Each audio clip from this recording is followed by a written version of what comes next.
வாத்தியார் ஒருவர் வகுப்பறைக்குள் நுழைந்து மேஜை மீதிருந்த கண்ணாடி டம்ளரை எடுத்து தூக்கி காட்டினார்.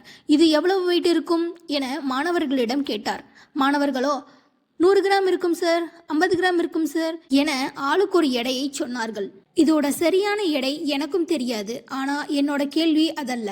வாத்தியார் தொடர்ந்தார். இதை அப்படியே நான் கையில் பிடிச்சிருந்தேன்னா என்ன ஆகும்? ஒண்ணுமே ஆகாது சார். Very good. ஆனா 1 மணி நேரம் இப்படியே பிடிச்சிருந்தேன்னா உங்க கை வலிக்கும் சார். ஒரு நாள் முழுக்க இப்படியே பிடிச்சிருந்தேன்னா உங்க கை அப்படியே மறுத்துரும் சார். Very very good. 1 மணி நேரத்தில் என் கை வலிக்கிறதுக்கும் ஒரு நாளில் மறுத்து போகிற அளவுக்கு மாறுறதுக்கும் இந்த டம்ளரோட வெயிட் கூடிக்கிட்டே போகுமா என்ன? இல்லை சார், அது எனக்கு கை வலிக்காமல் மறுத்துடாமல் ஆகணும்னா நான் என்ன பண்ணணும்? கிளாஸை உடனே கீழே வச்சிடணும் சார். எக்ஸாக்ட்லி, இந்த கிளாஸ் தான் பிரச்சனை. ஒரு பிரச்சனை நமக்கு வந்ததுன்னா அதை அப்படியே மண்டைக்கு ஏற்றி 1 மணி நேரம் வச்சுருந்தோன்னா வலிக்க ஆரம்பிச்சிடும்.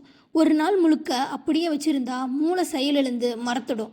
அதனால் உங்களுக்கு ஏதாவது பிரச்சனை வந்துச்சுன்னா தூக்கி ஒரு ஓரமாக கடாசிடுங்க, அதுவே சரியாயிடும். சரியா என்று ஆசிரியர் மாணவர்களுக்கு கூறினார்.